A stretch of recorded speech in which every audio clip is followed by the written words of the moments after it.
حضرات، سب سے پہلے میں آپ کو آداب عرض کرنا چاہوں گا، اور کشن گنج کی دھرتی پہ آپ جو پدھارے ہیں، تشریف لائے ہیں، اس کے لیے میں آپ کو تہہ دل سے دھنیہ واد دینا چاہتا ہوں۔ میرا نام جتیندر ہے اور میں پیس ٹی وی برابر دیکھتا ہوں اور برابر آپ کی تقریر میں نے سنی ہے، لیکن سوال کرنے کا آج موقع مجھے ملا ہے۔ مجھے تو یوں لگ رہا تھا کہ ان سوالوں کے جلجلے میں میں کہیں اپنا اصلی سوال نہ بھول جاؤں، مگر خدا کا شکر ہے مجھے اپنا سوال یاد ہے اور بخوبی یاد ہے۔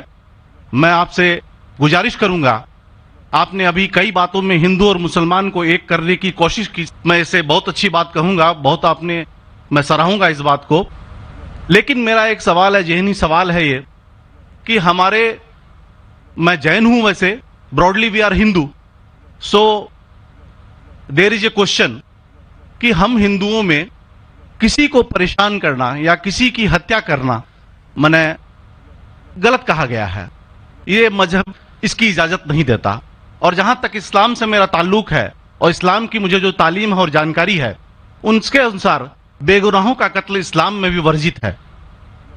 اسلام کہیں بھی کسی بھی صورت میں بے گناہوں کو قتل کرنے کی اجازت نہیں دیتا۔ اگر آپ میرے سوال کا بخوبی اور میرے ذہن میں جچنے والا سوال ہے یہ جواب دے دیں تو میں بھی آپ کا مرید بن جاؤں گا، یوں تو مرید ہوں ہی، لیکن پھر مرید بن جاؤں گا کہ انسانوں کو سب سے اونچی شریڑی میں رکھا گیا ہے جہاں تک میں جانتا ہوں۔ اور میں جب قریب اپنے کئی مسلمان انٹلیکچوئلز دوستوں سے سوال کرتا ہوں کہ سب کچھ ملتا ہے مگر آپ بلی کیوں دیتے ہیں، آپ ود کیوں کرتے ہیں، تو انہوں نے کہا کہ یہ چیزیں مسلمانوں کو استعمال کے لیے دی گئی ہے۔ میں اس پہ کلیریفیکیشن چاہوں گا صاحب کا، آپ کا کلیریفیکیشن چاہوں گا، میں اس سوال کا جواب چاہوں گا آپ سے۔ وعلیکم السلام بھائی صاحب، آپ پہ سلامتی ہو۔ بس میں سوال کیا ہے کہ وہ پیس ٹی وی ماشاءاللہ کافی وقت سے دیکھ رہے، اور وہ کہتے ہیں کہ ہر مذہب میں کہا گیا ہے کہ قتل کرنا، انسان کی جان لینا غلط ہے، حرام ہے۔ ہندو مذہب میں کہا گیا ہے اور اسلام میں بھی، جیسے ان کی جانکاری صحیح ہے، کہ بے گناہ کا قتل کرنا حرام ہے۔ یہ پوچھتے ہیں کہ بلی کہاں تک صحیح ہے؟ بلی کا مطلب میں آپ سے پوچھنا چاہتا ہوں کہ آپ یہ پوچھنا چاہتے ہیں مطلب جیسے ہم لوگ قربانی کے ٹائم میں، میرا یہی سوال ہے، ذاتی سوال یہی ہے میرا۔ اگر اس سوال کا جواب دیں گے تو میں تو آپ کا مرید ہوں، لیکن پھر سے اور پکا مرید بن جاؤں گا۔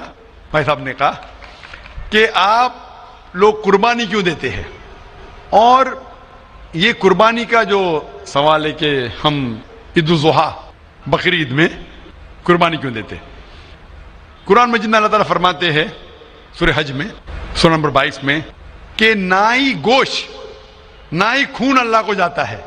اللہ کو نہ خون کی ضرورت نہ گوشت کی ضرورت۔ یہ قربانی کے وقت اللہ کو خون نہیں جاتا نہ گوشت جاتا ہے، لیکن تقوی، آپ کی پائٹی، آپ کی پرہیزگاری اللہ کو پسند ہے۔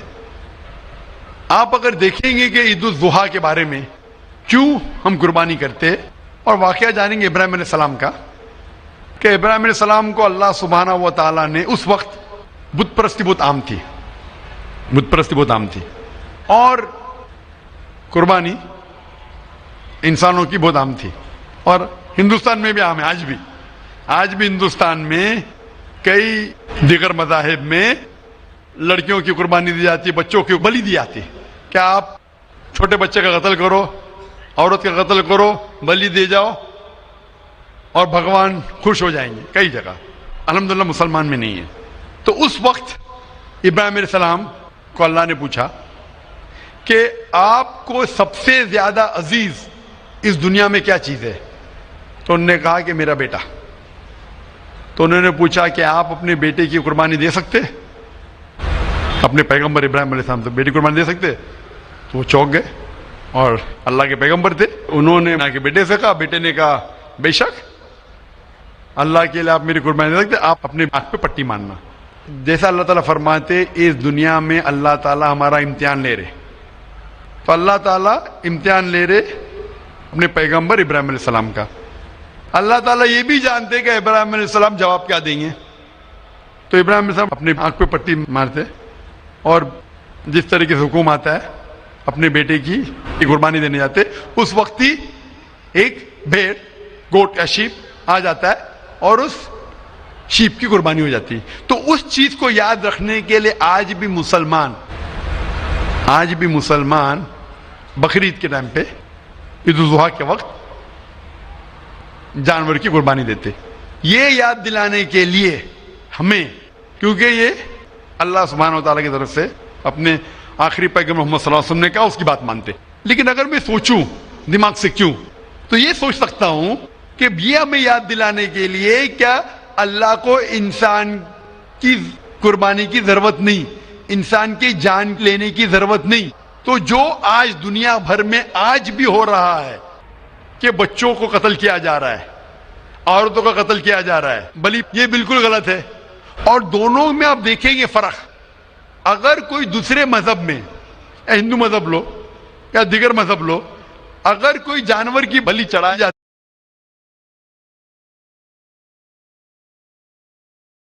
ہے تو ادھر ہی رکھ دیا جاتا ہے، سر وہ فضول ہو جاتا ہے. ہو سکتا ہے کبھی کوئی چپ کے سے آ کے کھا لے. اسلام میں جب قربانی دی جاتی ہے عید الاضحیٰ کے ٹائم پہ، سب سے پہلے جو میں کہہ رہا ہوں کہ میری منطق یہ سمجھ سکتی ہے کہ ہمیں یہ یاد دلا رہے کہ انسانوں کی بلی چڑھانا حرام ہے. اور جب ہم یاد دلاتے اور جب بکرا کاٹتے یا جو بھی کاٹتے جانور، اس وقت جب ہم کاٹتے ہم اللہ کا نام لے کے کاٹتے. اور جو بھی جانور کی قربانی دیتے اس کے 3 حصے کر سکتے. ایک حصہ ہم خود رکھ سکتے، خود کے استعمال میں لا سکتے، 1/3 حصہ. دوسرا حصہ ہمیں ہمارے رشتہ دار میں بانٹنا چاہیے، اور تیسرا حصہ غریبوں میں بانٹنا چاہیے. جب قربانی دے رہے ہم اس جانور کا استعمال کر رہے. جانور کھانا الاؤڈ ہے کہ نہیں، وہ ایک الگ بحث ہے جس کے اوپر آپ پوچھے تو وہ جواب الگ ہے کہ جانور کھانا صحیح ہے کیا غلط ہے، وہ ایک الگ ڈیبیٹ ہے جو ہم ابھی نہیں. اگر آپ پوچھنا چاہیں تو اگلا سوال پوچھ سکتے. ایک تیسرا حصہ ہم استعمال کر رہے، ایک تیسرا حصہ ہم دوستوں میں بانٹ رہے ہمارے رشتہ دار میں، اور تیسرا حصہ ہم غریبوں میں بانٹتے. تو ان میں غریبوں کا فائدہ ہو رہا ہے، نہ فضول خرچی ہو رہی ہے، اور یاد دلایا جاتا ہے کہ انسانوں کا قتل کرنا غلط ہے. تو یہ اچھی چیز ہے. جب بلی جیسا دیکھے باقی مذاہب میں کیا ہو رہا ہے، انسانوں کا قتل کیا جاتا ہے، بالکل حرام ہے. اس کے علاوہ جب جانور کا بھی قتل کرتے وہ جانور فضول خرچی میں جاتا ہے. اسلام میں ہمیں یاد دلایا جاتا ہے، اور قرآن مجید میں لکھا ہے سورہ مائدہ سورہ 5 آیت نمبر 1 میں، اور سورہ نحل سورہ نمبر 16 آیت نمبر 5 میں، کہ جو جانور آپ کے لیے حلال ہے وہ کھا سکتے، جو چوپائیا ہے. خالی وہ جانور مت کھاؤ جو آپ کے لیے حرام ہے، جو حلال ہے وہ کھا سکتے. تو یہ کھانے کے لیے ہمارے لیے خوراک ہے. تم قربانی کے وقت نہ کچھ ضائع کر رہے، نہ پیسے کی بربادی کر رہے. ہمیں یاد دلایا جاتا ہے کہ نہ خدا کو گوشت جاتا ہے، نہ خدا کو خون جاتا ہے، خدا کو تقویٰ جاتا ہے. ہمارا تقویٰ، ہم کتنے پرہیزگار ہیں. اور ساتھ ساتھ اس کا استعمال ہوتا ہے. ایک تیسرا حصہ میں کھاتا ہوں، رشتہ داروں میں بانٹتا ہوں، اور آخری تیسرا حصہ میں بانٹتا ہوں غریبوں میں. تو اس سے فائدہ ہوتا ہے. تو اس میں کیا غلط ہے؟ بنسبت دوسرے مذاہب میں آپ دیکھیں گے اس میں نقصان ہی نقصان ہے. انسان کا قتل ہو رہا ہے، اور جانور کو بھی اگر بلی چڑھائی جاتی ہے تو فضول خرچی ہوتی ہے. بنسبت اسلام میں بقرعید کے اندر فائدہ ہی فائدہ ہے. ہوپ دان سے بہت خوب، آپ نے یہ بہت اچھا فرمایا. میں آپ کے جواب سے کافی سنتشٹ ہوں. اور جاتے جاتے ایک آخری سوال کرنا چاہوں گا کہ اہنسا کو اسلام کس نظریے سے دیکھتا ہے؟ اہنسا کو اسلام کس نظریے سے دیکھتا ہے؟ میں صاحب کا آخری سوال ہے کہ اہمسا کو اسلام کس نظریے سے دیکھتا ہے؟ عام طور پہ ہمسا حرام ہے. اسلام آتا ہے لفظ سلام سے، اس کے معنی ہے سلامتی، امن، شانتی. اسلام کے معنی ہے کہ شانتی حاصل کرنا، اپنی خواہش، اللہ کا جو پیغام ہے اس کے مطابق اپنی زندگی بسر کرنا اور امن حاصل کرنا، اسے کہتے ہیں اسلام. ہمسا عام طور پہ حرام ہے. لیکن اگر مثال کے طور پہ ہم دیکھتے ہیں ہر دیش میں قانون ہے، قانون ہے کہ چوری مت کرو، کسی کا قتل مت کرو. لیکن قانون کے علاوہ پولیس بھی ہے کہ اگر کوئی قانون کو فالو نہیں کرتا ہے، کوئی چوری کرے گا تو پولیس اس وقت زبردستی کر سکتی ہے، پولیس فورس کا استعمال کر سکتی ہے، پولیس کبھی کبھی ہتھیار کا استعمال کرتی ہے امن اور شانتی برقرار رکھنے کے لیے دیش میں. اسی طریقے سے اسلام میں ہمسا عام طور پہ حرام ہے، لیکن ہر انسان شانتی نہیں چاہتا ہے. کچھ انسان جو اشانتی چاہتے ہیں اور جو اللہ کا فرمان پہ عمل نہیں کرتے اور شانتی کو بھش کرنا چاہتے، اس وقت اسلام اجازت دیتا ہے کہ آخری مرحلے پہ آپ ہمسا کا استعمال کر سکتے شانتی لانے کے لیے، ہمسا کا استعمال کر سکتے شانتی لانے کے لیے، خود کے فائدے کے لیے نہیں۔ اسی لیے عام طور پہ جتنے بھی آپ نے دیکھے ہوئے ہیں جو جنگ اللہ کے رسول لڑی، اکثر وہ تھا سیلف ڈیفenس میں۔ اگر کوئی چور میرے گھر میں گھستا ہے اور میری بیٹی سے بدتمیزی کرتا، میں کیا کہوں گا؟ میں ہمسا میں مانتا ہوں، میں ہاتھ نہیں لگاؤں گا، میں میری چوڑیاں نہیں پہنا ہوگی ہاتھ میں، مسلمان ہوں لیکن چوڑیاں نہیں ہاتھ میں پہنا ہوں۔ آپ کے گھر میں کوئی چور گھستا ہے اور آپ کی بیٹی سے بدتمیزی کرتا، آپ کیا کریں گے؟ جی ہاں، میں مقابلہ کروں گا۔ مقابلہ کریں گے، ہاتھ بھی اٹھائیں گے نا۔ اس طریقے سے ہمسا کا استعمال آخری مرحلے پہ اگر دوسرا کوئی چارہ نہیں ہے تو استعمال کیا جا سکتا ہے حق کے لیے، نہ حق کے لیے نہیں۔ دوسرے کو تکلیف پہنچانے کے لیے غلط ہے، دوسرے کا مال ہڑپ کرنے کے لیے حرام ہے، لیکن خود کے بچاؤ کے لیے یا امن حاصل کرنے کے لیے ہمسا کا استعمال کیا جا سکتا ہے۔ لیکن اصل میں اسلام آتا ہے لفظ سلام سے، جس کے معنی ہے سلامتی، امن، تاکہ دنیا میں سلامتی پہنچے۔ بہت خوب، بہت اچھا لگا آپ کو سن کے۔ پھر ایک بار میں تہ دل سے آپ کا شکریہ ادا کرنا چاہوں گا۔ چاہتا ہوں کہ آپ خدا حافظ۔ ایک خدا میں مانتے؟ میں ایک دم ایک خدا کو نہیں، میں اپنے اندر میں بیٹھے برہم کو مانتا ہوں۔ میری اپنی الگ سوچ ہے، میں کسی مندر میں نہیں جاتا ہوں، یہ بات نہیں ہے، جاتا ہوں، لیکن میری اپنے اندر کی آواز ہے کہ انسانوں کی خدمت کرو، انسانوں کی عزت کرو اور بھٹکے ہوئے کو راہ بالکل دکھاؤ۔ صحیح، میرا بھی یہی ہے۔ اور میں کسی انسان میں، ہندو ہو چاہے مسلمان، میں اس کھلے من سے آغاز کرتا ہوں۔ میں کسی سے بھی بھید بھاؤ نہ آج تک کیا ہے، نہ کبھی زندگی میں کروں گا۔ میرے لیے انسان جو پیدا کیا ہے وہ اوپر والے نے، وہ سبھی ایک ہیں اور ایک صحیح رہیں آپ نے گے۔ فرمایا کہ انسان کی خدمت کرنا چاہیے، انسان کی مدد کرنا چاہیے، لیکن میں یہ پوچھنا چاہتا ہوں کہ آپ ایک خدا میں مانتے ہیں؟ آپ نے کہا، میں یہ پوچھنا چاہتا ہوں، آپ نے تقریر سنی میری پیس ٹی وی پہ، آپ مانتے ہیں کہ محمد صلی اللہ علیہ وسلم آخری پیغمبر ہے؟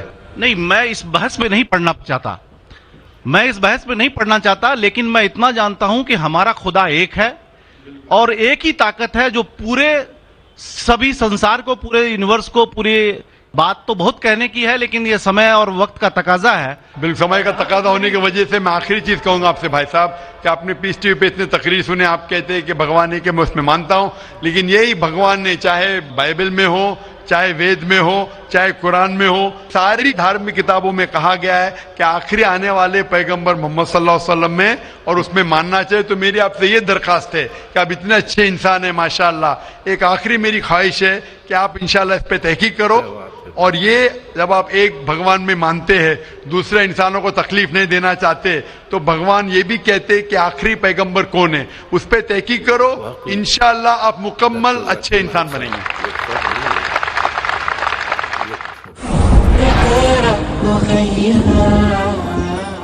مائک نمبر 2 کی طرف، وہاں پر اگر کوئی غیر مسلم بھائی موجود ہیں تو سوال کر سکتے ہیں۔ ہاں، میں راجیش کدر بول رہا ہوں، میں انجینئرنگ اسٹوڈنٹ ہوں۔ میں آج اپنے آپ کو بہت پراؤڈ فیل کر رہا ہوں کیونکہ میں آج ڈاکٹر ذاکر صاحب کے سامنے کھڑا ہوں۔ سر، میرا سوال یہ ہے کہ آپ کے ویلیویبل اسپیچ کے شروع میں آپ نے کہا تھا کہ قرآن ہی ایک ماتر ایسا کتاب ہے جو ہر جاتی، ہر دھرم کے لیے ایک انسٹرکشنل مینوال ہے، لیکن میرا ماننا یہ ہے کہ ہر جاتی، ہر دھرم کے لیے، جیسے ہندو کے لیے گیتا اور کرسچین کے لیے بائبل، یہ اپنا اپنا انسٹرکشنل مینوال ہے۔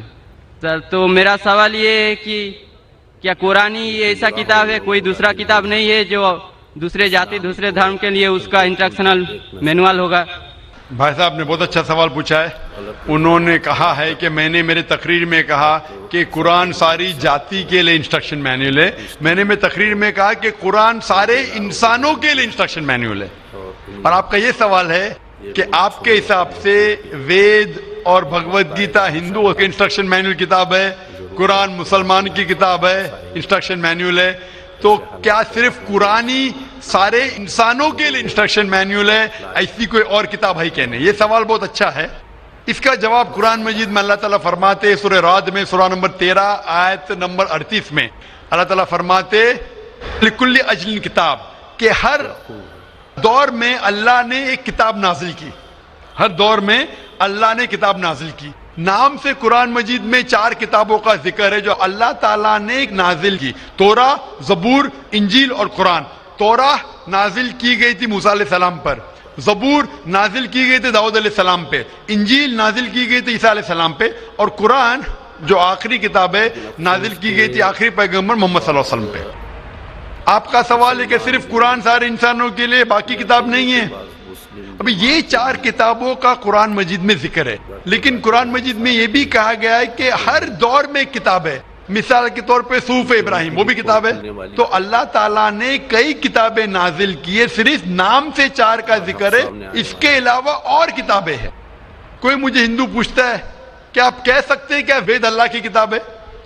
میں کہتا ہوں کہ قرآن مجید میں نام سے وید کا ذکر نہیں ہے، تو میں یہ نہیں کہہ سکتا ہوں کہ وید اللہ کی کتاب ہے. میں یہ کہہ سکتا ہوں ہو سکتا ہے، میں نہیں جانتا، ہو سکتا ہے وید اللہ کی کتاب ہے، ہو سکتا ہے نہیں ہے، کیونکہ قرآن مجید میں اس کا ذکر ہے. میں 100% نہیں کہہ سکتا ہوں کہ یہ ہے، لیکن میں یہ جانتا ہوں کہ جتنی بھی کتابیں قرآن مجید کے پہلے نازل ہوئے وہ صرف اپنے لوگوں کے لیے تھی اور ہدایت تھی ایک وقت کے لیے.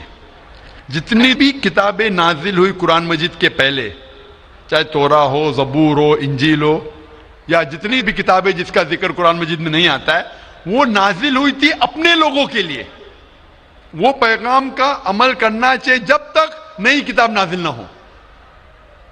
اگر مان بھی لیتا ہوں کہ وید اگر خدا کی کتاب ہو، مان لیتا ہوں میں آپ کی بات کہ وید خدا کی کتاب ہے، تو وہ صرف اس وقت کے لیے تھا، ان لوگوں کے لیے تھا، آج کے لیے نہیں. کیونکہ قرآن مجید اللہ کی آخری کتاب ہے، وہ صرف مسلمانوں کے لیے نہیں اور صرف 1400 سال پہلے کے لیے، کیونکہ وہ آخری کتاب ہے، وہ ساری انسانیت کے لیے تھی اور قیامت تک ہے.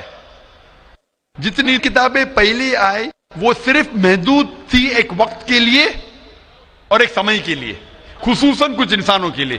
مثال کے طور کے اوپر توراہ نازل ہوا تھا صرف یہودی کے لیے، موسیٰ علیہ السلام پہ نازل ہوا تھا جب تک نئی وحی نہیں آئی، اس وقت کے لیے اور ان لوگوں کے لیے.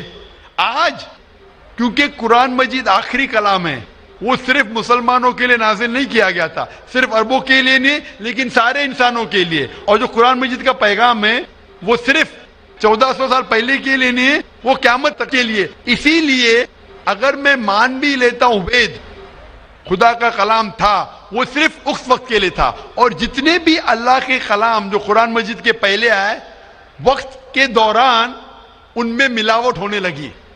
آج آپ تحقیق کریں گے جتنی مذہبی کتاب قرآن مجید کے علاوہ سبھی مذہبی کتاب میں ملاوٹ ہے، اس میں کنکوکشن ہے، فیبریکیشن ہے، بہت ملاوٹ ہے. مثال کے طور پہ مہابھارت پڑھتے ہیں، جو کہتے ہیں پنڈت کہ مہابھارت سب سے پہلے کہا گیا تھا، ارجن کے گرینڈ سن نے کہا تھا، اس وقت 8000 شلوک تھے.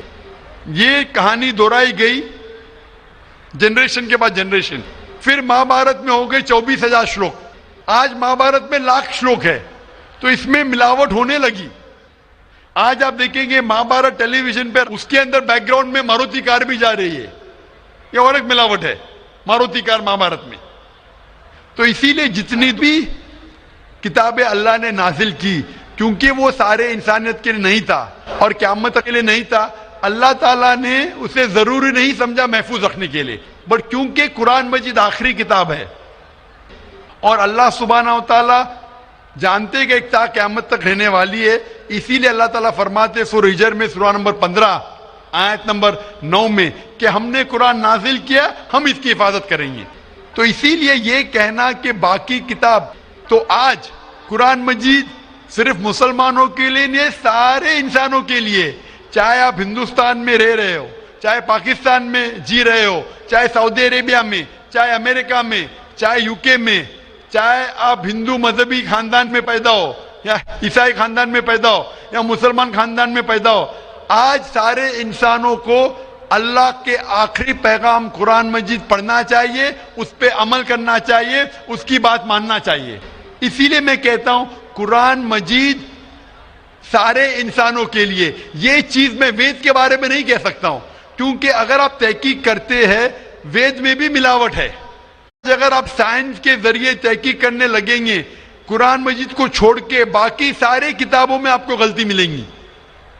تو یہ غلطی میں اللہ کو منسوب نہیں کر سکتا ہوں. میں نہیں کہہ سکتا ہوں یہ غلطی بھگوان نے کی, ایشور نے کی, اللہ نے کی, کیونکہ یہ جتنی کتابیں قرآن مجید کے پہلے آئے وہ صرف محدود تھی کچھ لوگوں کے لیے اور محدود تھی وقت کے لیے. اللہ نے, بھگوان نے, ایشور نے اسے محفوظ رکھنے کی ضرورت نہیں سمجھی. آج کیونکہ قرآن مجید آخری پیغام ہے اللہ کا, اللہ تعالیٰ کہ وہ محفوظ رکھیں گے. اسی لیے میں کہتا ہوں قرآن مجید ایک واحد کتاب ہے ساری دنیا میں جو سارے انسانوں کے انسٹرکشن مینیول ہے, میری بھی اور آپ کی بھی. Hope the answer the question Brother. Thank you sir. تو آپ مانتے ہیں کہ قرآن مجید آپ کی انسٹرکشن مینیول ہے بھائی صاحب؟ جی سر مانتے ہیں. آپ مانتے ہیں کہ خدا ایک ہے؟ وہ ٹھیک ہی بنا ہے, خدا ایک ہی ہے. ہم مانتے ہیں کہ آپ مانتے ہیں بت پرستی غلط ہے؟ نہ وہ نہیں مانتے, ہم مانتے ہیں کہ آپ مانتے ہیں مورتی پوجا غلط ہے؟ ہم مانتے ہیں کہ ہمارا ایشور ایک ہی ہے, یہی ہم مانتے ہیں. آپ مانتے ہیں ایشور ایک, لیکن آپ مانتے ہیں کہ ایشور کی مورتی ہے؟ میرا ایک دوسرا سوال ہے اس کے بھائی لیے. صاحب میں آپ سے پوچھنا چاہتا ہوں کہ آپ مانتے ہیں ایشور کی مورتی ہے کیا نہیں؟ وہی اسی کے وشے میں میرا ایک سوال ہے سر. ہاں پوچھے بھائی صاحب. سر اگر آپ بولتے ہیں کہ ایشور کی کوئی مورتی نہیں ہونا چاہیے, میں نہیں کہہ رہا ہوں, وید کہہ رہی ہے. ہاں وید کہہ رہی ہے ناتت سے پرتیما استی, تو سر ایشور کا کوئی عکس نہیں. سر میرا سوال ہے اگر ایشور کی کوئی مورتی نہیں ہے تو ہم بھکت ہو کے جو یہ داڑھی مونچھے رکھتے ہیں تو ہم بھکت ہو کے اپنا ہم کہے ایسا فیشن چیز رکھتے ہیں. بھائی صاحب کا سوال ہے اگر ایشور کا کوئی عکس نہیں ہے تو ہم بھکت ہو کے داڑھی مونچھ کیوں رکھتے؟ کیونکہ ہم ایشور نہیں ہے نا. ایشور کا آکار نہیں, کوئی عکس نہیں ہے, ہمارا تو عکس ہے نا. تو ایشور ہمارے خالق ہے, ہمارے رب ہے, ہم تھوڑی ایشور ہے. تو ہم داڑھی مونچھ رکھتے ہیں کیونکہ کچھ لوگ داڑھی مونچھ رکھتے ہیں اچھا رکھنے کے لیے, کوئی دوسرے وجہ کے رکھتے. انشاءاللہ تیسرے دن جو ہے یہ پیس کنونشن کا, اس میں اس کا ڈیٹیل جواب دیا جائے گا انشاءاللہ. Thank you sir. آج کے سوال و جواب کا یہ سنہرا موقع یہاں پر ختم ہوتا ہے. اقرأ أخيا ورتل القرآن اصبح بصوتك اسمع الأكوان. اقرأ كلام الله داوي نفوسنا لنحس في أعماقنا الإيمان. كم من فؤاد كالحجارة قسوة فإذا وعى القرآن حين لانا. كم من فؤاد كالحجارة